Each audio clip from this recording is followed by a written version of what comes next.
주신 일이 없음이라 하였더라. 아멘. 아멘. 자, 오늘 우리가 이 본문을 가지고 은혜를 나누고자 하는 제목은요, 그 이름 예수 그리스도라는 제목을 함께 은혜를 나누고자 합니다. 날씨가 많이 꾸룩꾸룩해요. 근데 저는 사실 이런 날씨를 개인적으로 되게 좋아합니다. 차 안에서 묵묵히 비가 떨어지는 그 소리를 들으면서 조용히 눈을 감고 있으면 참 어디를 가든지 운치 있는 분위기가 되는 것 같아요. 근데 여러분들 너무 마음이 쫙 가라앉았다 그래서 그렇게 답답해하지 마시고 그냥 조금 웃으시면서 말씀을 같이 들으면 좋을 것 같아요. 자, 지난주에 우리는 성전 미문에서 구걸하던 한 인생이 예수 그리스도의 이름으로 일어나 걷게 되고 그가 성전으로 올라가 예배자가 되어 하나님을 찬양하는 모습을 보았는데요. 이야기는 거기서 끝이 아니라 그 모습을 지켜본 많은 군중들이 놀라워하던 그때 베드로는 그 자리에 서서 모여든 군중들을 향해 이렇게 말을 합니다. 우리가 이 사람을 걷게 한 것이 아닌데 너희는 왜 우리를 주목하느냐? 즉 베드로는요, 이 기적을 일으킨 것이 자신들이 아니라 하나님이 하셨음을 그 자리에서 담대히 선포합니다. 그리고 계속해서 예수 그리스도를 소개하는데요. 그때 마침 성전 관리자 중 몇 사람이 베드로와 요한에게 다가와 이들을 체포합니다. 그리고 성전에서 두 사도가 체포되어 다른 곳에 감금되는 장면에서 오늘의 이야기는 시작이 됩니다. 말씀을 볼게요. 1절로부터 3절까지 말씀입니다. 화면을 잠궈 주세요. 사도들이 백성에게 말할 때에 제사장들과 성전 맡은 자와 사두개인들이 이르러 예수 안에 죽은 자의 부활이 있다고 백성들을 가르치고 전함을 싫어하여 그들을 잡음에 날이 이미 저물었으므로 이튿날까지 가두었으나. 여기서 우리가 특별히 주목해야 하는 것이 두 사도가 지금 말씀을 선포하다 체포되고 감금되는 장면인데요. 생각해 보세요. 지금 이들이 지금 무엇을 하다가 붙잡힌 겁니까? 말씀 선포예요. 즉 주의 일을 하다가 지금 감금된 겁니다. 하나님의 일을 하면 좋은 일이 생기고 인생이 잘 풀려야 하는 것인데 지금 그렇지 않은 거예요. 아니 오히려 이들에게는요, 하나님의 일을 하다가 더 복잡한 일이 생긴 것이고 더 좋지 않은 일들로 이어지게 된 겁니다. 그런데 이 부분에서 우리가 반드시 생각해 봐야 되는 부분이요, 이런 일들이 비단 그 당시 사도들에게만 생기는 그런 고난이 아니라는 거예요. 오늘날 믿음을 가진 사람들에게 자주 생기는 일이자 약간 우리를 복잡하게 만드는 그런 문제입니다. 그렇다면 궁금한 게 생깁니다. 왜 믿음을 가지고 주의 일을 하는 자들에게 이렇게 예기치 못한 고난이 생기는 걸까요? 왜 주의 일을 하는데 슬픔과 절망스러운 일들이 일어나냐라는 거예요. 그리고 어떨 때는요, 여러분들 이런 고난과 역경이 계속 삶에서 진행되다 보면요, 어떤 생각까지 듭니까? 정말 교회 다니는 것이 맞는 건가? 라고 하며 의문이 들 때가 있어요. 하지만 본래 성경에는요, 여러분들 믿음대로 살고 순종했다고 해서 우리가 원하는 방식으로 보장을 해주시겠다라는 말씀은요, 어디에도 없습니다. 주의 일을 열심히 했다고 이 세상에서 믿지 않은 사람들보다 더 많은 것을 가지고 더 풍족하게 살게 해주겠다라는 그런 말씀은요, 어디를 찾아봐도 없어요. 물론 믿음이 연약한 자들, 그런 사람들을 세우기 위해서 때때로 예수님께 나오기 위한 그런 수단으로 가끔 땅의 것을 채워주시는 경우는 있습니다. 그러나 물질만을 목적으로 해가지고 그런 경우는, 채워주는 경우는, 그런 경우는 성경 어디를 봐도 없다라는 거예요. 물질은 어디까지나 믿는 자들에게 있어 수단과 방법일 뿐이라는 거예요. 그래서 성경도 예수를 잘 믿으면 좋은 일이 생기고 병이 낫고 부자가 되며 땅의 것으로 가득 채워준다라고 기록하지 않는 거예요. 그렇다면 성경에 분명히 이렇게 기록되어 있는데도 왜 많은 성도들이 이런 문제를 가지고 혼란스러워하냐라는 겁니다. 이유는 간단해요. 그동안 한국교회에서요, 잘 믿으면 이 땅에서도 전부 보상받을 것처럼 가르쳐 왔기 때문입니다. 그래서 그 말씀 들은 성도들이 혼란스러워하는 겁니다. 그러나 오늘 본문의 두 사도를 보세요. 베드로와 요한은요, 누구보다 주의 일에 최선을 다했던 사람들입니다. 목숨을 걸었어요. 자기의 가지고 있는 모든 것들을 다 건 겁니다. 인생을 걸었습니다. 그럼에도 불구하고 이들이 마주한 것은요, 좋은 일과 이 땅의 보상이 아닙니다. 이들은 오히려 하나님의 일을 하다가 체포된 것이고 감금되어서 고난을 겪습니다. 그리고 계속해서 우리는 사도행전 말씀을 살펴보겠지만 앞으로도 복음의 힘이 커지기 시작하고 복음이 널리 전파되기 시작할 때 믿는 자들에게는요, 더욱 힘든 일이 생기고 인간으로는 견디기 힘든 외로움과 고통이 찾아오게 됩니다. 하지만 교회 공동체는요, 어떻게 되는 줄 아십니까? 성장하게 돼요. 이런 의미에서 본문 4절은요, 우리에게 더 큰 의미를 주게 되는 거예요. 말씀을 볼게요. 4절 말씀이에요. 말씀을 들은 사람 중에 믿는 자가 많으니 남자의 수가 약 5천이 되었더라. 이처럼 복음의 힘이 커지고 복음이 전파되기 시작할 때 하나님의 일꾼들은요, 고난을 겪지만 흥미롭게도 교회는 어떻게 된다고요? 성장하게 된다라는 거예요. 다시 말씀으로 돌아와 오늘 본문에서 베드로와 요한을 감금시킨 사두개인들은 그럼 누구냐? 이들은 도대체 어떤 사람들이었느냐? 여기서 잠시 사두개인들의 소개하면 이렇습니다. 당시 이스라엘 종교인 유대교 안에는요, 크게 두 가지 세력이 있었습니다.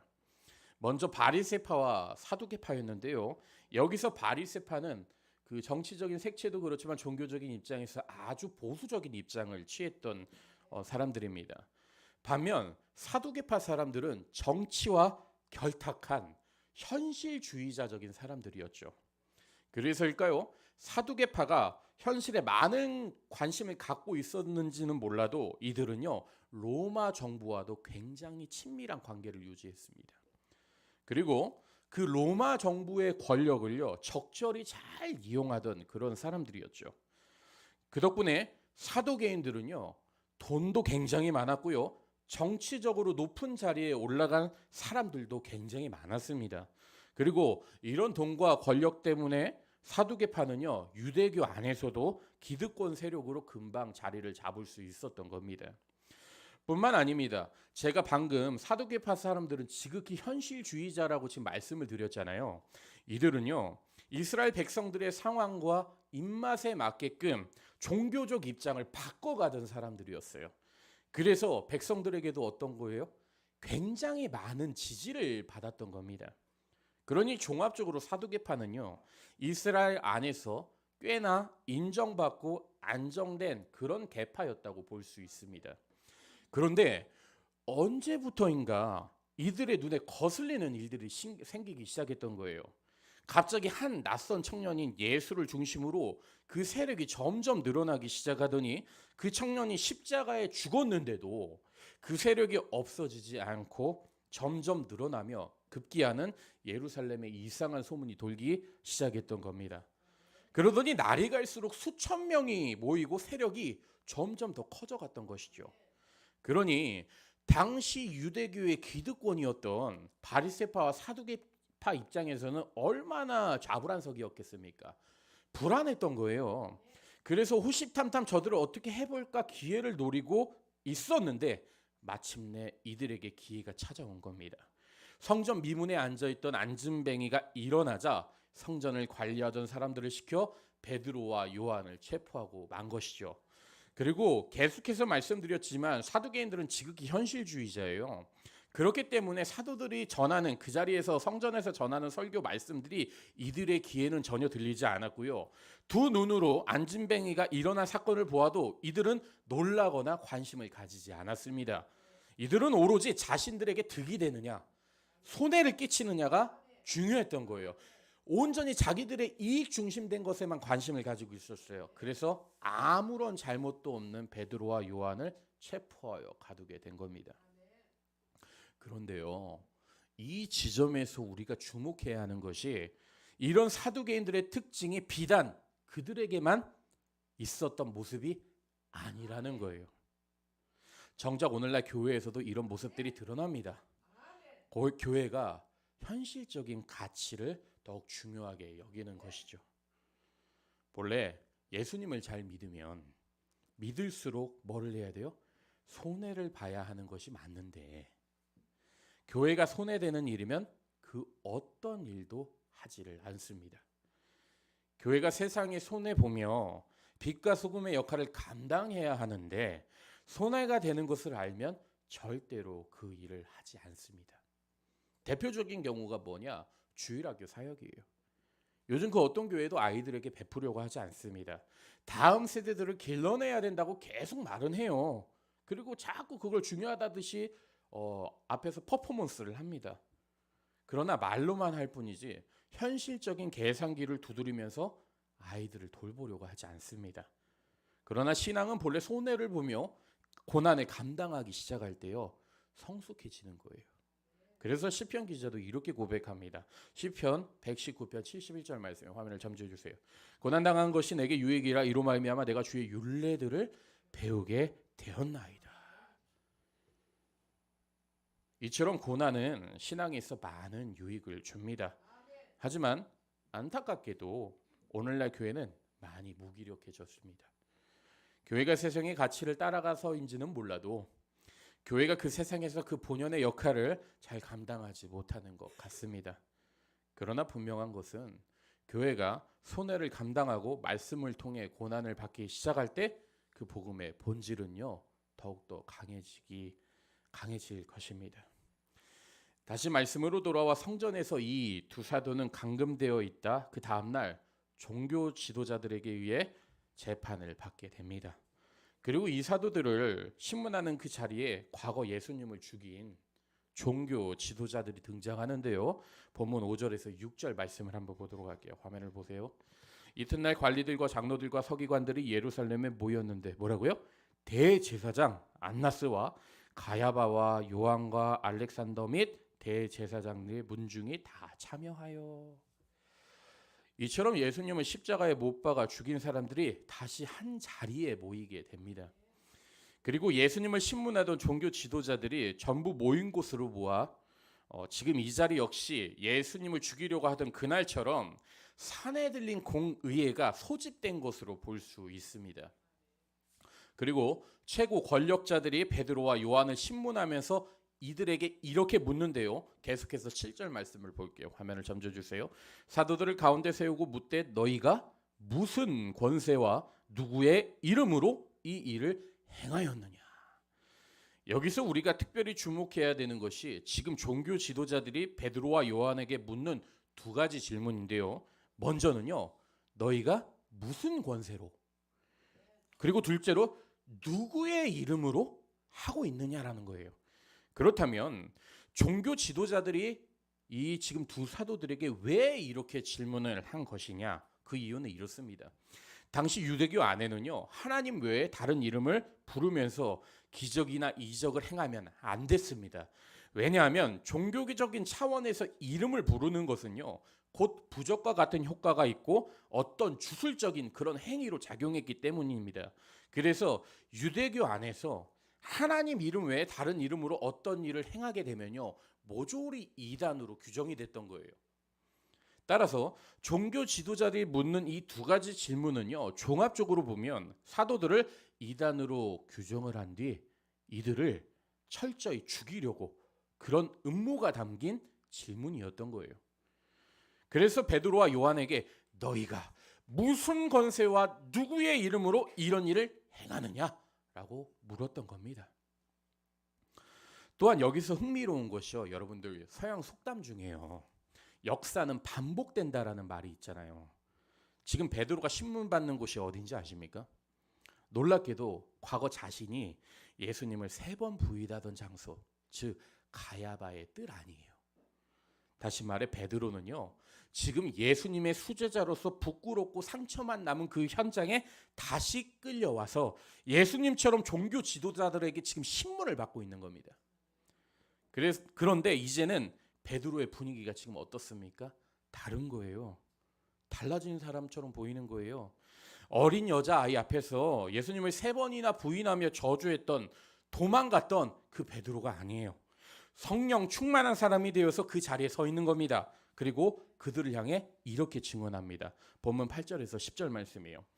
이에 베드로가 성령이 충만하여 이르되 백성의 관리들과 장로들아 만일 병자에게 행한 착한 일에 대하여 이 사람이 어떻게 구원을 받았느냐고 오늘 우리에게 질문한다면 너희와 모든 이스라엘 백성들은 알라. 너희가 십자가에 못 박고 하나님의 죽은 자 가운데서 살리신 나사렛 예수 그리스도의 이름으로 이 사람이 건강하게 되어 너희 앞에 섰느니라. 자 보세요. 베드로가 지금 이렇게 달라졌습니다. 예수님을 모른다고 3번씩이나 부인하며 저주했던 그가 이제는 담대히 그 자리에서 예수를 증언하고 있는 거예요. 그렇다면 여기서 궁금한 것이 생깁니다. 먼저는 베드로를 이렇게 바꾸게 한 원동력이 무엇이냐라는 거예요. 그리고 둘째로 예수님의 이름이 무엇이길래 베드로는 자신이 죽을 수도 있는 상황 가운데서도 그 이름에 대한 의미를 그들에게 설명하냐라는 거예요. 이 두 가지 이유에 대해 우리는요, 간단히 말하면 그가 성령 충만해서 그런 것이다 라고 대답할 수 있을 것입니다. 그러나 그런 표면적인 이유보다는요, 베드로가 예수란 이름을 담대히 말할 수 있었던 것은요, 다른 이유가 있었어요. 먼저 베드로가 선언한 예수란 이름은요, 종교 지도자들이 이해한 부적과 주술적인 의미와는 완전히 다른 개념이에요. 이 부분을 이해하려면요, 다윗이 만군의 여호와의 이름을 선언한 그 사건을 자세히 들여다봐야 되는데요. 사무엘상 17장을 보면요, 블레셋 군인 골리앗이 이스라엘 군대를 모욕하고 하나님을 모욕하는 그러한 장면이 나옵니다. 그러나 그런 소리를 듣는 이스라엘 군인 중에 아무도 나서는 사람이 없었어요. 왜냐하면요, 그 당시 골리앗이 엄청나게 거대한, 저처럼 막 한 키가 2m 이상이 됐던 그러다 예전부터 교회 사역을 하는데 저는 다윗이 되고 싶었는데 골리앗으로 부르더라고요. 전도사인데 우리 골리앗 전도사님이라고 부르더라고요. 마음은 다윗인데. 근데 중요한 건 골리앗이 그만큼 되게 거대한 장수였는데 그 거대한 장수의 몸과 엄청난 목소리를 들으니까 무서워서 나서는 사람이 없었습니다. 하지만 어린 다윗에게는요, 하나님을 모욕하는 그 소리가 너무나 거슬렸던 거예요. 그래서 다윗은 본인이 직접 골리앗과 싸우려고 그 전쟁터로 나가게 되는데요. 다윗이 전쟁터로 나가면서 이렇게 말을 해요. 너는 칼과 창, 단창으로 나에게 나아오거니와 나는 네가 모욕하는 만군의 여호와의 이름으로 나아간다 라고 말을 합니다. 그리고 그런 외침과 더불어서 다윗은 골리앗으로부터 완벽한 승리를 거둡니다. 그런데 여기서 중요한 것은요, 다윗이 골리앗과 싸우러 나가면서 만군의 여호와의 이름을 부른 것은 단순히 그가 전쟁에서 승리를 이끌기 위한, 즉 하나님의 이름을 부르면서 부적처럼 혹은 주술적 의미로 그 이름을 부른 것이 아니라는 거예요. 다윗은 골리앗이 모욕하는 하나님이 어떤 분이신지 그는 충분히 잘 알고 있었습니다. 한낱 이방인 따위에게 그런 모욕을 당해서는 안 되는 분임을 그는 분명히 알았던 거예요. 그래서 당당히 골리앗과 맞서 싸우러 나간 겁니다. 네가 모욕하는 그 하나님은 그런 하나님이 아니야 라는 차원에서 담대히 나아갔던 것이죠. 그렇다면요, 여러분도 궁금합니다. 다윗이 부른 그 만군의 여호와의 이름이 뜻이 도대체 뭐냐라는 거예요. 어떤 의미로 다윗은 이 이름을 부른 것이냐라는 것이죠. 여기서 만군의 여호와라는 이름은요, 온 세상 만물을 창조하시고 다스리시고 또 권능에 찬 하나님을요 일컫는 말이에요. 그리고 특히 작정하시며 계획하시는 모든 것을 이루시는 분이심을 강조할 때 이스라엘 백성들이 그 부르던 이름입니다. 그러니까 다윗은요, 전쟁터에서 단순히 승리하기 위해서 그 만군의 여호와를 외친 것이 아니에요. 다윗은 하나님이 어떤 분이신지를 알아서 만군의 여호와를 불렀던 것이고, 그는 이방인들에게 모욕을 당하고 있기에 그 이름을 부르며 담대히 나아갔던 겁니다. 그리고 그런 다윗을 지켜본 하나님은 그에게 완벽한 승리를 허락해 주신 거예요. 이해가 되셨나요? 이와 마찬가지로요, 베드로의 상황도 똑같다라는 거예요. 베드로는요, 앉은뱅이를 일어나게 하려고 그러니까 주술적 의미야 부적 같은 의미로 예수의 이름을 불렀던 것이 아니라는 거예요. 그것보다 더욱더 중요한 의미가 그 안에 담겨 있는 겁니다. 베드로는요, 쉽게 얘기해서요, 하나님의 구원이, 하나님의 계획이 누구 이름 안에 있는 거예요? 예수 안에 있는 거라는 걸 알았다라는 거예요. 그래서 그 이름을 안진뱅이에게 선언했던 것이고, 하나님의 구원이 예수란 이름에 담겨 있기에 종교 지도자들 앞에서도 그 이름을 담대히 선포했던 겁니다. 그러니 정리하면요, 베드로는 성령 충만하기도 했지만 하나님의 구원과 그 계획이 예수님의 이름 안에 전부 포함되어 있는 것을 완전히 알아버렸기 때문에 어느 곳에든지 예수의 이름을 담대하게 선포할 수 있었던 거고요. 예수의 이름이 모든 것의 시작의 근원이자 끝이 되는 것을 알아버렸던 거예요. 그러니 본래 베드로란 사람들을 생각해 본 여러분들 어떻습니까? 어떤 사람이었어요? 성령 받기 전에는요, 진리도 모르고 예수님과 함께 있어도 그 예수님이 누구인지 전혀 몰랐던 사람이에요. 그래서 예수님을 3번씩이나 부인하고 저주하고 도망갔던 겁니다. 말 그대로 예수님의 제자였지만 제자로서는 너무나 부족한 사람이었던 거예요.